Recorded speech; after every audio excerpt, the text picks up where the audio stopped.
Pues buenas tardes a todos. Yo soy Jérôme Girard y soy el director de Innoity Consulting. Antes de todo, espero que estéis bien, así como vuestras familias. Gracias por venir hoy a este webinar. Innoity, para quien no nos conozca, es una consultora IT y digital con un posicionamiento novedoso y disruptivo. Aspiramos a conocer y representar los mejores técnicos en el mercado, como lo podrían hacer pues, agentes de jugadores de fútbol o agentes de actores de cine, y pretendemos pues, maximizar la carrera profesional de nuestros técnicos.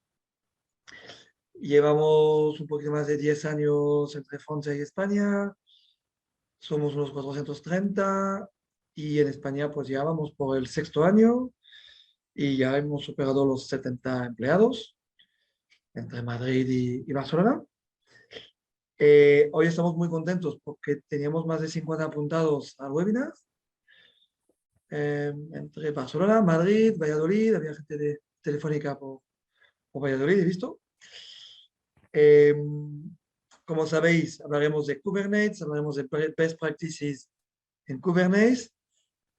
Rosan, te agradezco mucho tu ponencia y el hecho que estés aquí hoy. Eh,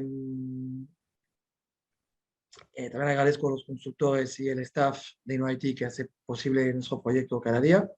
Aquí hay varios presentes. Rosan, pues tú eres consultor senior en Red Hat. Hoy tenemos un formato, tenemos tiempo, o sea, sí que necesitamos unos 40, 50 minutos de charla y luego pues sí que tendremos lugar a preguntas, pues lo que haga falta, 20 minutos, o sea, podemos superar un poquito la hora prevista. No dudéis en pasarnos las preguntas en el apartado de preguntas y respuestas, abajo. Después de la sesión, la idea es compartir el slide y la grabación vía Meetup. Y por mi parte, comentaros que a futuro en nuestra comunidad Meetup de Madrid, veréis que mañana convocaremos un desayuno de trabajo el jueves 16 de diciembre, de 9 a 11, en nuestra oficina de Madrid de Molina.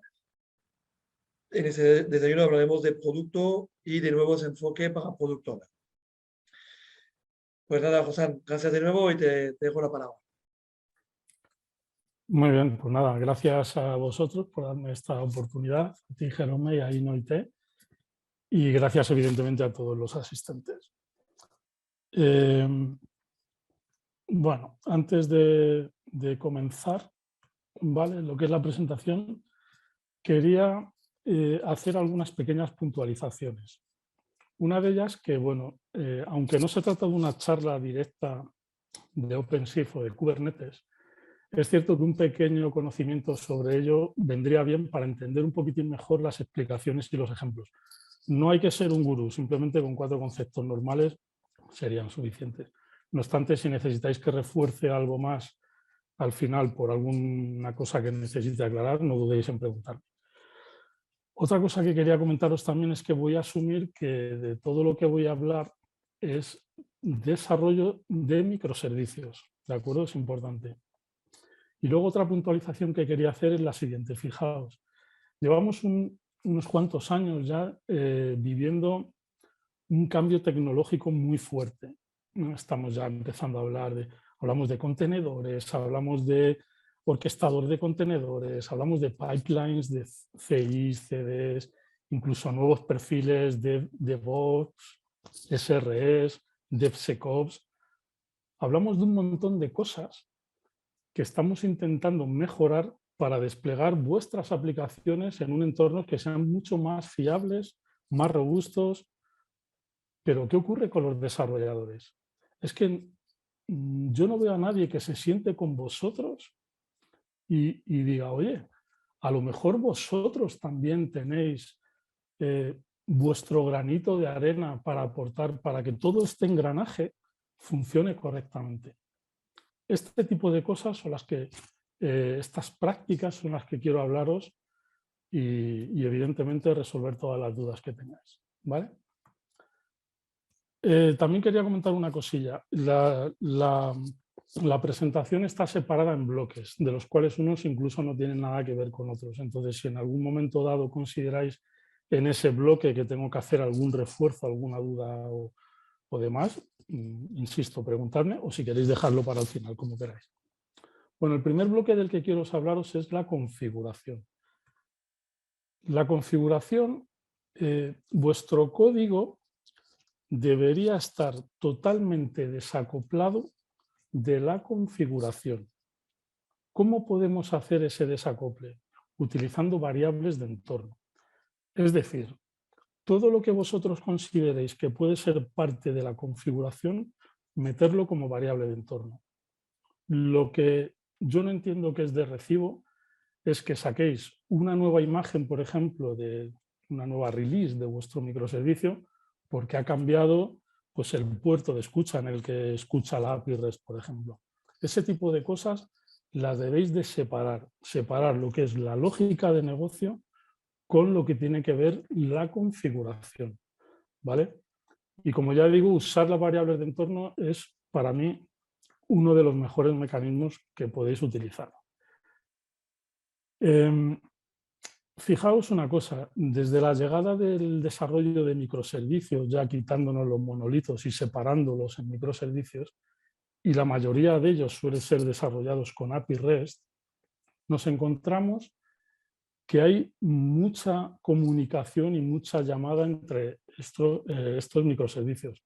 Pues por favor, no me hardcodeéis esas URLs hacia los microservicios, por lo que digo, porque no deberíamos de sacar una nueva versión del mismo porque ha cambiado una URL, un endpoint o un puerto en el que abrimos. Os voy a poner, antes de continuar y enseñaros el ejemplo que os quiero poner, me podríais decir, bueno, Josan, todo esto que dices está muy bien, me viene muy bien, pero es que mi microservicio puede tener decenas de configuraciones, incluso podría tener algún centenar, ¿no? Entonces, serían muchísimas variables las que habría que configurar para que mi microservicio funcione correctamente. Y además, encima, es que yo quiero un formato de esa configuración, pues necesito un YAML, necesito un JSON, un INI, lo que sea. Yo les digo, vale, me parece muy bien. ¿Qué tal os sentís leyendo un fichero de configuración? ¿Os parece bien esa idea? Vale, pues usáis una variable de entorno para indicar la ruta de acceso a ese fichero. Y además, el fichero de configuración no lo vais a meter dentro de vuestro contenedor, sino que yo en tiempo de despliegue os lo voy a montar como un config map y os lo voy a hacer accesible en el momento de ejecución de vuestro contenedor, de vuestro pod. Por lo tanto, se sigue separando y desacoplando lo que es la parte de la configuración con la parte de la lógica de negocio de vuestro microservicio. Porque además yo soy de los que piensan que deberían tener ciclos de vida diferentes. Lo que es el ciclo de vida de la aplicación en sí misma con el ciclo de vida de la configuración. Es decir, cualquier cambio que exista en el repo de vuestro microservicio, un fallo que se corrija, una nueva funcionalidad, tiene que entrar en un pipeline para construir la imagen y desplegarla. Y asimismo, la configuración debería de tener su propio repositorio de Git donde podáis hacer ese cambio que necesitéis de configuración y se pueda desplegar. Y tenemos ese desacople correctamente realizado. Entonces, fijaros. He puesto un pequeño ejemplo en Go, ¿vale? De simplemente, bueno, pues para indicar un poco la línea 9 y 10 podríamos ver cómo obtenemos esas variables de entorno, por ejemplo, la URL del microservicio de autenticación o la URL del fichero que os he comentado de configuración, ¿no? El path donde vamos a montar ese config map, ¿vale? Y fijaros, esto sería lo que sería un deployment o un despliegue en OpenShift o en Kubernetes, donde los DevOps podemos sustituir esos valores de las variables con el valor correcto. Además, bueno, podéis ver sí que en la línea 19 y 20, bueno, podéis ver la variable del servicio, de la URL del servicio, y la número 20 el valor. Y en la 21 y en la 22, el ejemplo que os he puesto del fichero de configuración. Y de la 26 a la 29 es un volumen que puedo utilizar, como os he dicho, para poder montar ese fichero de configuración y que lo tengáis accesible. Esto, además de permitir lo que os he comentado del desacople de la configuración y ciclo de vida diferente, también a los DevOps nos da mucho juego. ¿Por qué? Porque mirad, os voy a poner un ejemplo. Si os fijáis en la línea 20, el valor de la URL del servicio al que me tengo que conectar de autenticación, dentro de esa URL se encuentra el namespace donde yo voy a desplegar esa aplicación. Fijaos, imaginaos que estáis desarrollando una aplicación y alguien está haciendo el microservicio de autenticación para esa aplicación. Y de repente más adelante nos damos cuenta de que ese servicio de autenticación podría servir como servicio de autenticación de otras aplicaciones. ¿Yo qué es lo que haría? Os quito este pod de autenticación, lo meto en otro namespace para que pueda ser consumido de una forma más global, y yo lo único que tengo que hacer es modificar las variables de entorno donde se encuentra ese nuevo servicio para que pueda ser consumido. Y vosotros en vuestra aplicación no tenéis que hacer absolutamente ningún tipo de cambio. Esto necesito que quede muy claro, ¿vale? Seguimos. Vamos a ver, si por alguna razón, ¿vale? Si por alguna razón vosotros necesitáis que vuestro microservicio haya que pasarle parámetros o argumentos en la línea de ejecución, ¿no? Por favor, no uséis nunca datos sensibles como parámetros, ¿de acuerdo? Es decir, os voy a poner un ejemplo de cómo sería un deployment con un microservicio que habéis desarrollado con varios parámetros que tengo que pasarle, pero uno de ellos es de datos sensibles. Si os fijáis, de la línea 18 hasta el final es la parte de los argumentos que yo tengo que pasar a vuestro microservicio para que funcione, ¿de acuerdo? Pero en la línea 20, si me ponéis un dato sensible, vamos a tener un problema si algún día utilizamos GitOps. Espero algún día poder daros una charla sobre GitOps también, pero bueno, en definitiva, me obligáis a que ponga este manifiesto de OpenShift o de Kubernetes en un Git exponiendo información sensible. Así que, por favor, evitar, si tenéis que utilizar parámetros, no hay ningún problema. Yo os volvería a sugerir que usarais variables de entorno, pero si por alguna razón no puede ser, pues por favor que alguno de esos parámetros no tenga información sensible. ¿De acuerdo? Seguimos.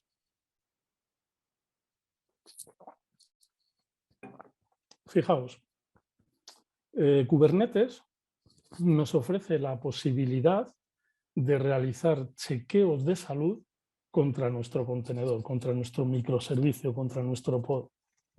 Es opcional, ¿vale? No es algo obligatorio, lo cual yo os indicaría que ya a partir de hoy fuera obligatorio, ¿no? Tiene 3 tipos de chequeos de salud, Kubernetes. Asimismo, cada uno de ellos se puede configurar de 3 formas diferentes. Yo solamente os voy a poner el ejemplo de una de ellas, que es la más utilizada, que es la llamada de un HTTP GET a un endpoint, ¿vale?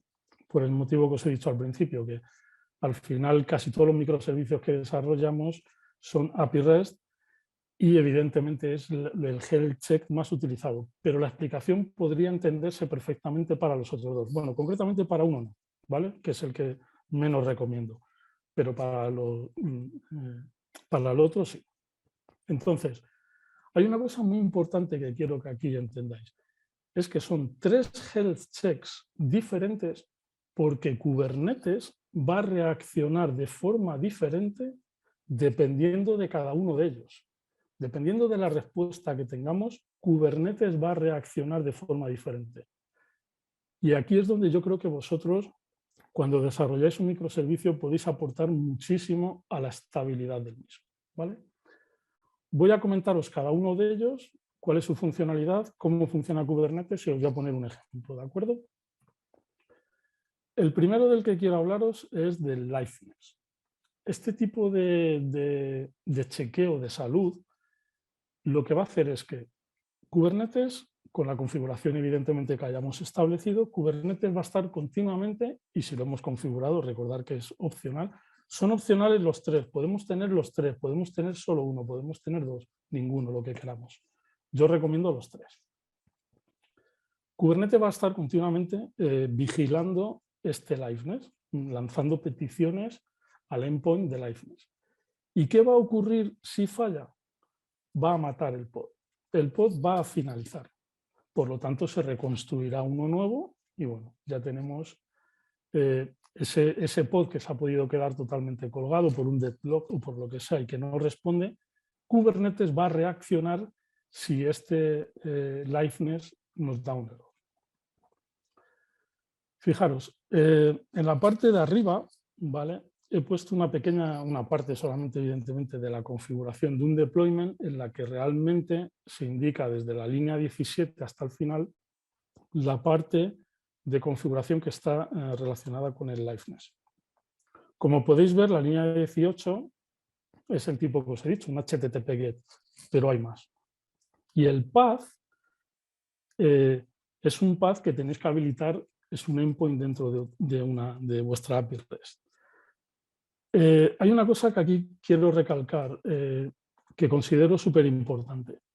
Por el hecho de que sean tres tipos de chequeos de salud diferentes, bajo mi criterio y mi recomendación, deberíais de configurar endpoints diferentes para cada uno de los chequeos de salud.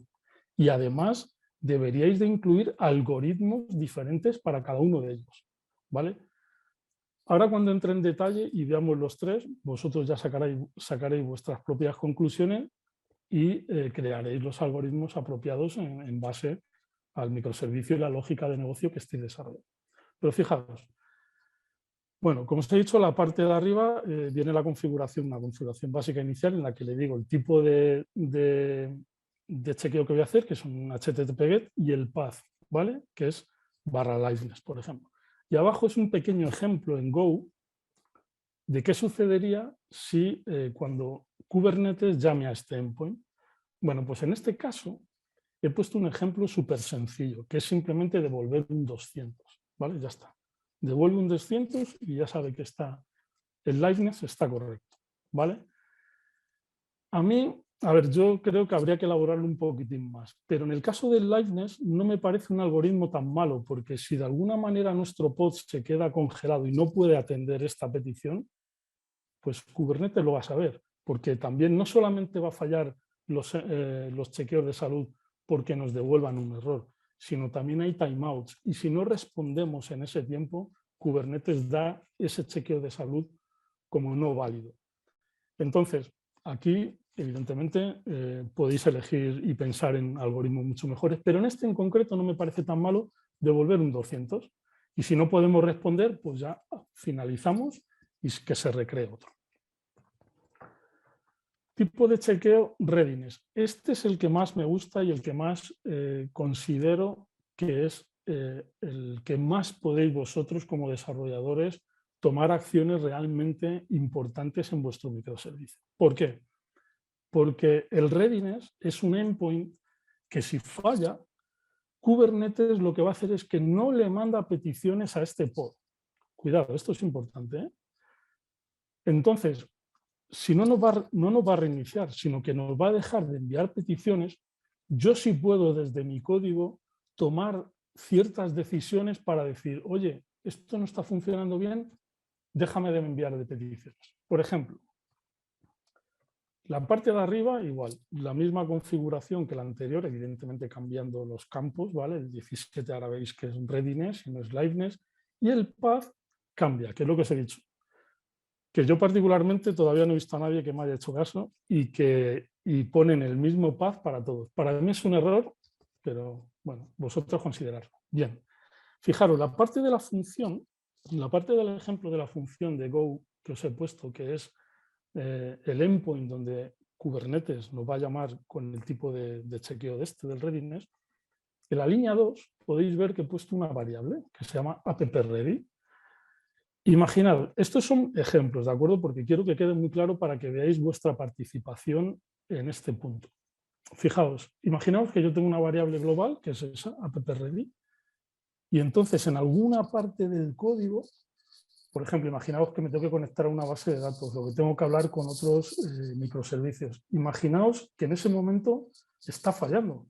Yo puedo tener, por ejemplo, 5 réplicas de este pod, pero una de ellas está en un nodo que en ese momento tiene un fallo de networking, de red, y a lo mejor no alcanza la base de datos. Bueno, pues cuando yo voy a hacer la llamada, digo, ahí va, ha fallado. Pongo esa variable app-ready, que es booleana, la pongo a false, y digo, de momento que Kubernetes no me mande peticiones, ¿vale? Que está fallando la llamada con la base de datos. Bueno, pues perfectamente cuando Kubernetes entre aquí y vea que esa variable, en nuestro código decimos, por algún sitio está fallando algo, directamente ya devuelvo que no estoy operativo. Por lo tanto, no me mandes petición, ¿vale? Y luego, por ejemplo, si todo aparentemente va bien, bueno, pues esforzaros en poner un algoritmo que no sea devolver un 200, porque un 200 no nos está garantizando que nuestro microservicio está funcionando correctamente. Como ya digo, si me tengo que conectar a una base de datos, por poner un ejemplo, la línea 7 es un ejemplo, ¿vale? Vale, pues hago una llamada a la base de datos. Si me devuelve un error, pues diré que no, que mi microservicio no está funcionando correctamente. Y entonces dejará de enviarme peticiones hasta que todo vuelva a funcionar correctamente. Tendré que poner algún tipo en mi código de reintentos y demás. Y cuando todo esté ok, pues directamente devolveré un ok. Pero esta parte me parece fundamental porque es la que considero en la que vosotros podéis comunicaros mucho mejor con Kubernetes y decir qué cosas están pasando y cómo queréis reaccionar, ¿vale? El tercer chequeo de salud es un chequeo de salud relativamente nuevo. Si no recuerdo mal, en la 1.18 de Kubernetes era beta y ahora, bueno, estamos en la 1.22, en la 1.20 ya es estable. ¿Vale? Este tipo de chequeo de salud funciona exactamente igual que el readiness, igual. Lo que pasa es que solamente en el inicio del contenedor. Es decir, va a ser un chequeo de salud que si le configuramos, Kubernetes va a desactivar los otros dos. Va a desactivar el liveness y el readiness.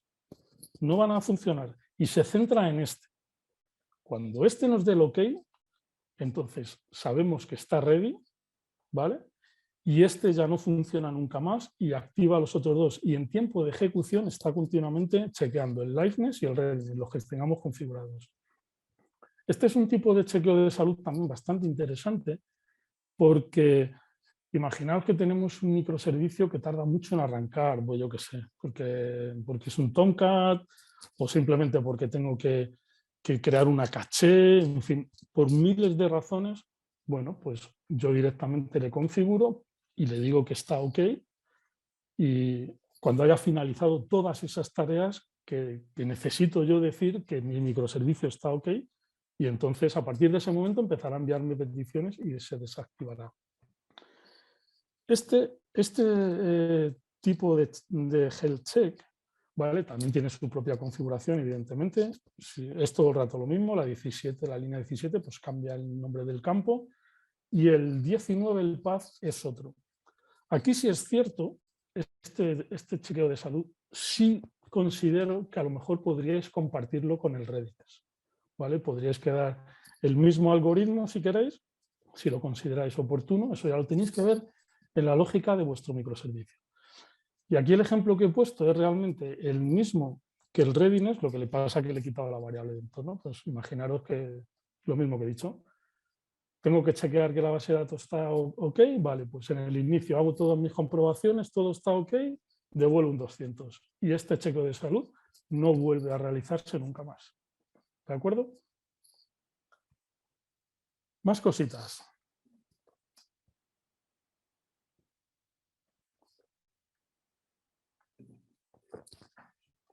Las señales. Bueno, otro tema muy importante. Fijaos, vuestro microservicio, vuestro código, debería de capturar la señal termo. Vale, ¿qué quiere decir eso? Estoy seguro que muchos, si no todos los que estáis seguramente hoy aquí, alguna vez en vuestra vida habéis ejecutado un comando como el que os he puesto, ¿no? Un kill -9 a un proceso o un kill -kill, es lo mismo. Las señales tienen su numeración y su nombre, ¿vale? ¿Qué quiere decir esto? Lo que estamos diciendo con este comando es que a través del comando kill le quiero enviar la señal 9 al proceso de 01. Lo cual quiere decir que los procesos, cuando están en ejecución, pueden recibir señales. Y esas señales pueden ser capturadas. ¿Por qué podemos querer capturar una señal? Porque precisamente la señal term es la señal que nos va a enviar Kubernetes cuando considere que nuestro pod tiene que morir, tiene que finalizar. Y eso va a suceder más veces de las que pensáis. Por ejemplo, os acabo de dar un ejemplo. Si el liveness falla, Kubernetes nos va a mandar la señal term a nuestro proceso. Por ejemplo, si estamos actualizando nuestro microservicio, yo tengo una réplica en la versión 1.0 y estoy actualizando a la 1.1, hasta que la 1.1 no esté completamente ready, no va a finalizar la 1.0. Pero evidentemente, para que finalice la 1.0 vamos a recibir la señal term. Y un caso muy común, por ejemplo, es si tenemos un HPA. Un HPA en Kubernetes es un tipo de recurso, de objeto, se llama Horizontal Pod Autoscaler. Bueno, lo que hace es que podemos configurar de forma dinámica y bajo unos parámetros, por ejemplo, el consumo de CPU, que un pod pueda tener un mínimo y un máximo de réplicas. Y eso varíe de forma dinámica en base, por ejemplo, a el ejemplo que os he puesto de carga de CPU. ¿Vale? Imaginaos que nuestra aplicación es una aplicación de comercio electrónico y hoy es Black Fridays y tenemos configurados HPAs para esos microservicios de la aplicación, todos o algunos, los más carga pueden tener, les tenemos puesto para que tenga, por ejemplo, un mínimo de 3 réplicas y si supera, yo que sé, un 60% de la CPU, que se vaya a 10. Vale, pues tenemos un Black Friday y a lo mejor se sube a 10, pero mañana se acaba la campaña y se vuelve a bajar a 3. Bueno, pues toda esa desescalada de pods también van a recibir la señal term, ¿vale? ¿Y por qué puedo yo querer capturar esa señal? Bueno, pues mira, fijaos, supongamos, son ejemplos, ¿vale? Para que se entienda. Imaginemos que este microservicio tiene cuando arranca, abre una conexión a base de datos, abre un fichero log, crea procesos hijos para realizar tareas en paralelo. ¿Vale? La señal term es de terminación, es decir, cuando yo la recibo tengo que finalizar. Pero está muy bien enterarme de que Kubernetes me ha dicho que tengo que finalizar para poder recoger todas mis cosas. Cierro la conexión a base de datos, finalizo el log, finalizo los procesos hijos. De esa manera puedo garantizar de que no creo corrupciones y demás y que finalizo de forma correcta. Es una cosa muy parecida, por utilizar otro símil, como si vamos a nuestro servidor y le decimos inicio y apagar. Le estamos diciendo al sistema operativo, por favor, tienes que apagarte. Como ya lo sabe, él recoge, baja de memoria lo que tenga, recoge todo y finaliza correctamente. ¿De acuerdo? Una cosa, la señal 9, la señal kill, no es capturable y es una señal abrupta. Es decir, si vuelvo a usar el mismo símil que acabo de usar, es como si yo apagara mi ordenador o el servidor de botón. Por lo tanto, no le damos la opción al proceso de que pueda finalizar correctamente, si es que lo necesita, a lo mejor no, pero está muy bien que lo tengamos en cuenta.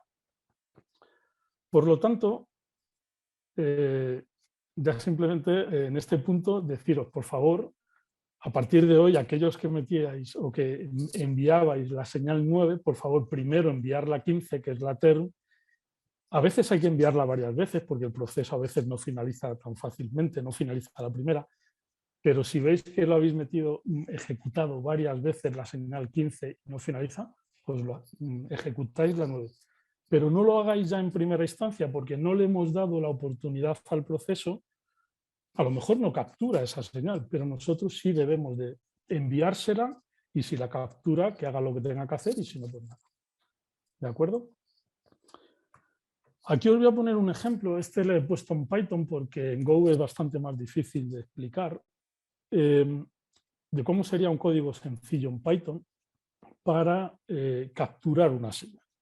Este pequeño script, ¿vale? La línea más importante es la línea 10.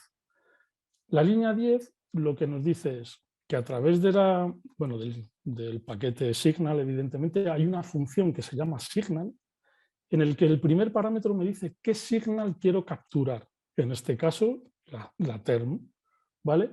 Y el segundo parámetro nos dice qué función se va a ejecutar si recibimos esa señal. En este caso se llama sigterm-handler, que es la función que hay desde la línea 5 hasta la línea 8. ¿Vale? Por lo tanto, si os fijáis, la línea 6, que es un comentario, simplemente es, haz lo que tengas que hacer. Ya has entrado en esta función, tienes que finalizar.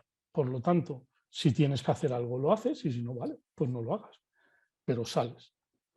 Y además, la línea 8 es súper importante en esta función. Es sumamente importante. Es decir, por favor, utilizar el exit, la llamada exit del lenguaje de programación que estés utilizando, ¿vale? Pero no hagáis un return, no. Forzar o llamar directamente a la función que hace un exit real de vuestro microservicio. ¿De acuerdo? No es la primera vez que me encuentro que eso no está hecho y no funciona correctamente y tenemos problemas. De hecho, os voy a contar una anécdota que es real para que entendáis un poco la importancia que tiene este tema que estoy hablando.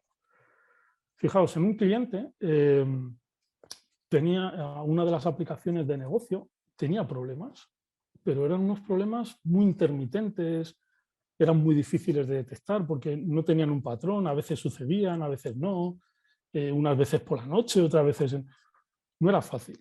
Y después de mucho análisis nos dimos cuenta que tenía un microservicio, tenía un HPA puesto y no tenía ni la captura de señales ni tenía ningún tipo de health check.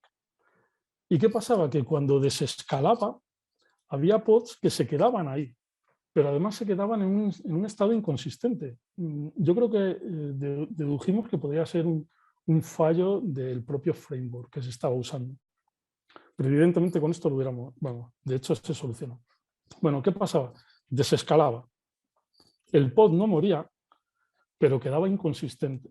Pero para Kubernetes ese pod sigue existiendo. Porque primero no tengo ningún health check, por lo tanto yo no le he dado la oportunidad a decirle a Kubernetes, oye, chequéame de vez en cuando a ver qué tal estoy, porque probablemente si hubiéramos tenido un liveness lo hubiera finalizado. Y segundo, claro, evidentemente como Kubernetes lo entendía como una réplica más, pues le mandaba peticiones. Y como no respondía, cuando llegaba la petición a ese pod, al usuario final le generaba un error. Claro, luego a lo mejor reiniciabas, le dabas al F5 del navegador y claro, iba bien. ¿Por qué? Porque al haber varias réplicas, iba a una que sí estaba funcionando correctamente y de repente funcionaba.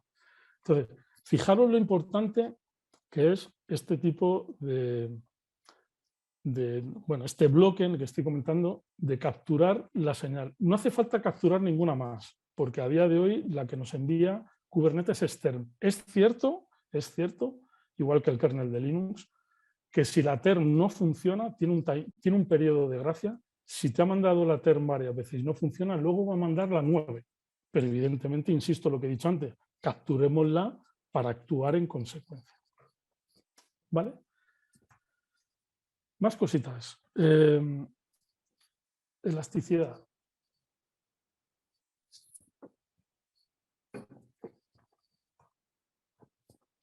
A ver, nuestros microservicios deberían de desarrollarse sin estado. No podemos desarrollar microservicios con estado. Ojo, porque probablemente alguien me lo puede preguntar con mucho sentido, evidentemente. La aplicación, o sea, al final nuestro microservicio es parte de una aplicación, de N microservicios. La aplicación sí tendrá estado. Es una aplicación de comercio electrónico, evidentemente tiene que tener estado, pero lo gestionáis de otra manera. No sé, una caché compartida, en el token JWT o en una base de datos, lo que queráis. Pero no guardéis ningún estado en vuestro contenedor, en vuestro file system, porque eso es solamente para este proceso. De tal forma que no me vais a poder permitir escalar. No me vais a poder permitir crear múltiples réplicas de este proceso para garantizar la alta disponibilidad, la tolerancia a fallos. Olvidaros de mantener estado local. ¿De acuerdo? Esto no tiene más explicación que eso. El garantizar que yo pueda, como DevOps, decidir, puedo hacer métricas de qué microservicio consume más y poder decidir que le amplío N réplicas sin que vuestro código, evidentemente, sufra ningún problema. Pero hay una cosa que sí realmente me interesa mucho que os quedéis en esta parte, es sumamente fundamental. Vale, vamos a crear nuestro servicio sin estado. Pero fijaros, también pensad en esto, por favor. Cada línea que yo escriba, cada función que yo haga en mi código, tengo que pensar que pueda haber varias réplicas haciendo exactamente lo mismo y al mismo tiempo. Por lo tanto, no solamente tenemos que pensar en crearlo sin estado, sino que también tengo que pensar, esta es la pregunta que me tengo que hacer. He creado una nueva funcionalidad y tengo que pensar, ¿qué pasaría si otro proceso igual que el mío ejecuta esto al mismo tiempo? Según os diga la respuesta, sí tenéis que actuar. Es decir, imaginaos, por ejemplo, que mi microservicio tiene que hacer una actualización en una base de datos. ¿Vale? Yo tengo que pensar, ¿y si tengo cinco réplicas haciendo lo mismo en ese momento? Tendré que poner algún remedio. Bueno, pues a lo mejor ahí la respuesta es simplemente usar transacciones para que este proceso garantice con la base de datos que va a ser solamente él el que va a hablar. Y si los demás tienen que actualizar, tendrán que esperarse a que esta transacción finalice y el resto. Es muy importante esto que digo, siempre pensar que vuestro microservicio va a tener concurrencia con muchas más réplicas y tenéis que estar continuamente pensando qué pasaría si hay más de una, que debería haberlo, porque además os voy a contar otra anécdota. Cuando yo esta charla la di hace tiempo ya en un cliente, levantó la mano un desarrollador y me dijo que sus microservicios que no escalaban y que no tenían por qué escalar y que lo veía una tontería. Bueno, yo me llevé las manos a la cabeza porque dije, ¿cómo es posible? O sea, eso es un problema, pero no para los DevOps, es que es un problema para el negocio. O sea, cada vez que yo actualice tu microservicio, hay pérdida de servicio, porque no me dejas crear otro. O sea, esto es un error. Pensad siempre, por favor, que vuestro microservicio debe de ser elástico. Y para ello, evidentemente, vuestro código tiene que ser. ¿De acuerdo? Más cositas. A ver, el tema del login. Los logs del microservicio, cuando ya los metemos en Kubernetes o en OpenShift, deben ser sacados por la salida estándar. Ya no se usan ficheros, ¿vale? Debéis de sacarlo por la salida estándar, muy importante, para que Kubernetes pueda capturarlos, ¿vale? Bajo mi punto de vista, esto es también un poco opcional, ¿no? Bajo mi punto de vista, ese log o esas líneas que vais sacando en base a lo que vaya pasando con vuestro microservicio, debería tener un formato, por ejemplo JSON. ¿Por qué? Porque a mí lo que me va a permitir es poder llevarme a un sitio centralizado todos los logs de la plataforma para, bueno, pues ya sabéis, para poderlos explotar, para poder hacer cualquier tipo de análisis, para poder hacer troubleshooting, para poder ver cómo va todo. En definitiva, si yo le doy un formato, es mucho más fácil luego, si usamos Elasticsearch, Logstats y demás, poder descomponer esa línea que hemos mandado pues, en campos y organizarlo mucho mejor en nuestro Kibana, por ejemplo, ¿no?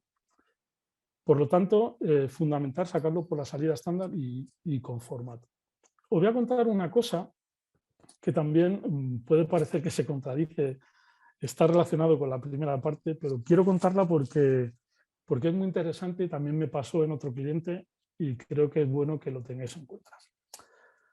Es cierto que los logs deberían de salir por la salida estándar, ¿vale? Y en producción debería ser así. Pero fijaos lo que me pasó una vez. En tiempo de desarrollo, pues al final en el entorno de desarrollo, bueno, pues con todos los procesos de automatización, de CIs y demás, y CDs, pues los desarrolladores continuamente estaban desplegando el pod para probarlo en el entorno de desarrollo, ¿vale? En fase de desarrollo. ¿Qué ocurría? Pues a veces es normal, eso nos pasa a todos. Pues que, bueno, estás probando y falla. ¿Y qué ocurre? Pues que de repente el pod desaparecía porque los health check, había un fallo en la programación y entonces Kubernetes lo eliminaba. Claro, cuando me decían a mí, Josan, ¿qué ha pasado? Ha fallado y tal. Iba yo a mirar los logs y no estaban. Claro, el pod había desaparecido, se había creado otro. Pues imaginaros que había tenido un fallo de que había quedado un deadlock en el proceso, ¿no? Se queda pillado, Kubernetes detecta que no funciona por el liveness y crea otro. Cuando a lo mejor el desarrollador se ponía a mirar, oye, ¿qué está pasando aquí? ¿Qué está fallando? Mírame los logs, o él se metía a mirar los logs, no existían. Porque al final, aunque lo saques por la salida estándar, bueno, luego internamente se guarda en un ficherito, pero bueno, es volátil. Entonces, evidentemente, si llevamos a rajatabla el primer punto, les estamos haciendo un poco daño a los desarrolladores porque no les dejamos hacer troubleshooting de lo que está pasando con su microservicio. Entonces yo les dije, mira, podemos hacer una cosa, directamente, mediante una variable de entorno que sea booleana y otra variable de entorno que sea el path de un fichero log, si la activamos, escribís en paralelo, escribís por la salida estándar siempre y en un fichero log. Y yo os voy a montar un NFS para esos ficheros, de tal forma que si el pod muere, podéis entrar en el NFS y por lo menos podéis ver por qué murió ese pod. ¿Vale? En este caso muy concreto, que fue súper útil, pues sí permitía que se escribiera en un fichero. Luego en producción le ponía la variable de entorno a false y solamente se escribía por la salida estándar. ¿Vale? La estandarización. Esto va mucho para los arquitectos, sobre todo. Estandaricemos, por favor, todo lo que podamos. Si vamos a usar health checks, si vamos a abrir SOAP y REST y abrimos puertos, por favor que sean los mismos, porque no sabéis el beneficio que estáis dando a los DevOps a la hora de automatizar. Aunque solo sea por tecnología, ¿vale? Porque alguien me puede decir, joder, pero es que no de abre un puerto, yo intentaría que fueran todos igual, pero vale, imaginemos que no podemos. Los endpoints de Java son unos y los que vamos a usar en Node son otros, ¿vale? Pero aunque sea por tecnología, por favor, estandaricemos. Porque nosotros a la hora de automatizar, pues lo aplantillamos, cogemos la plantilla, mañana viene un microservicio nuevo de Java y le voy a desplegar con una plantilla que la estandarización previa me va a funcionar con todos, entonces me facilita mucho mejor mi trabajo. ¿Vale? Y ya estoy finalizando. Temas de seguridad. Aquí podríamos tener una sola charla exclusiva para hablar de esto, pero bueno, como la charla es enfocada para los desarrolladores, quiero que os centréis en este tema. Por favor, probar vuestra aplicación con un usuario que no sea root. ¿Vale? Parece una tontería, pero es que me ha pasado muchísimas veces. ¿Verdad? Estáis desarrollando, si os generáis vuestra imagen Docker o Docker Compose, si tiene integración con otros, como lo hagáis. Os funciona todo de maravilla y de repente voy yo, los despliego en OpenShift y encima OpenShift por defecto, Kubernetes, digamos que lo tienes que configurar también, pero OpenShift ya viene por defecto, te va a desplegar todos los contenedores con un usuario diferente a root y no funciona. Pues no sé, imaginaros, por poner un ejemplo, que vuestro microservicio genera una caché local y la genera en un path, que claro, que como root no tienen ningún problema, pero cuando yo te lo despliego en OpenShift, ese pod no arranca. Entonces, por favor, probad y si es posible siempre desarrollar utilizando todas las pruebas que hagáis con un usuario diferente a root, para que nos aseguremos de que cuando despliegue evidentemente vaya todo. ¿Vale? Viendo la hora, por ahí, Y bueno, esto es todo. Creo que quedan como 15 minutillos. No sé si tenéis preguntas, sugerencias, lo que queráis. Gracias, José. Sí que tenemos preguntas. Adelante. Mira, no quise interrumpir. El programador nos preguntó, en el liveness hemos dicho que si falla, tiramos el pod y lo levantamos de nuevo. Sí, Ahí se debe entender que entraría de nuevo el startup si sí, estuviera configurado. ¿Es así? sí, pero entra en el nuevo pod que se genera. Evidentemente, a ver, fijaros, Kubernetes no reinicia un pod. Kubernetes como tal lo elimina. Lo que pasa es que luego tenemos otro controlador, que es el replica set, al que le hemos dicho, oye, de este contenedor o este pod, de este microservicio, quiero 3 réplicas. Kubernetes finaliza una y el replica set se encarga de generar uno nuevo porque está viendo que le has dicho que quieres 3 y algo ha pasado que solo hay 2. Entonces, en ese nuevo es donde entraría el startup. Gracias. De nada. ¿Tienes más preguntas? Mira, sí que hay. Jorge, muy buenas, ¿qué tal? Jorge nos pregunta, ¿por qué las variables de entorno para datos sensibles, por ejemplo, un password de base de datos, lo ves más seguro que un parámetro?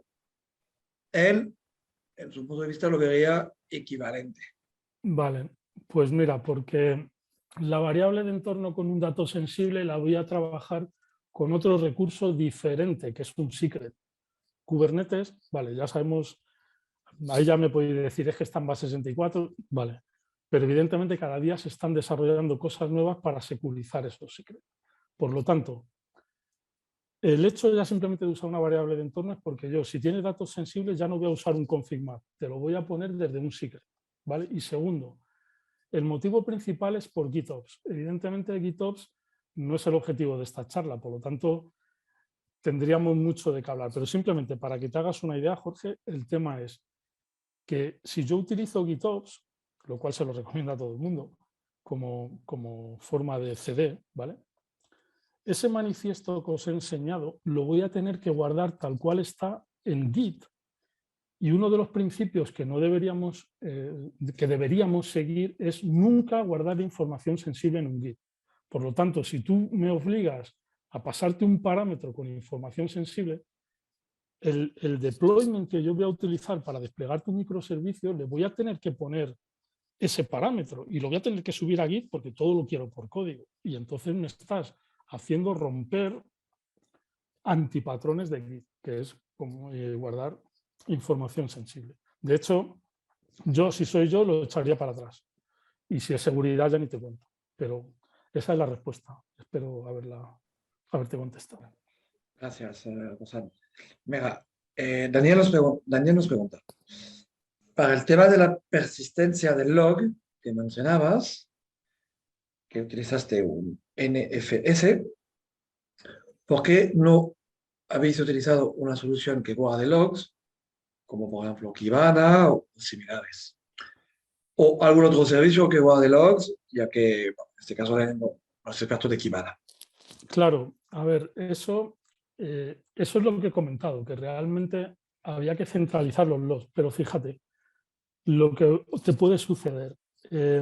Al final, tú vas a configurar, si por ejemplo usas un LK, tú vas a configurar, por ejemplo, FileBit, ¿no? FileBit, pues al final lo que va a hacer es un proceso que todos esos logs los va a enviar directamente al sitio centralizado de login. Pero es que eso a veces no es inmediato. O sea, a veces tú escribes en un log y no a veces es totalmente inmediato que eso que acabas de escribir lo envíe. Y sí te puedes encontrar que no se haya enviado a tu login centralizado y el pod haya muerto y haya desaparecido y sea difícil de debugar. ¿Vale? Ese es el motivo. No digo que sea el mejor, ese fue el que en ese momento se dio. Y es por solamente en ese caso en concreto en el que pusimos NFS. Pero evidentemente yo soy totalmente partidario de que centralicemos el login, ya sea en la misma plataforma o en otra, como queráis. Pero siempre, lo que pasa es que, insisto, puede haber algún momento, en la fase de desarrollo sobre todo, por supuesto, porque es donde estamos probando y a lo mejor pues un pod ahí no funciona y no ha podido todavía ser enviado ese error al login para yo poderlo visualizar. Ese es. Sin embargo, en el NCS sí, porque ya tengo el fichero ahí. ¿Vale? Esa es la respuesta. Sí, Daniel te entiende y te agradece la respuesta. Perfecto. Gracias a ti. Últimas preguntas. Mira, sí, vamos cayendo. Albert, pregunta. Si tienes una aplicación SaaS, donde el mismo código es para muchos clientes y cada cliente tiene su base de datos, ¿dónde guardarías las credenciales de conexión para cada cliente? Credenciales secretos. Lo que nos ofrece la plataforma. Lo que pasa, a ver, yo lo guardaría en secretos.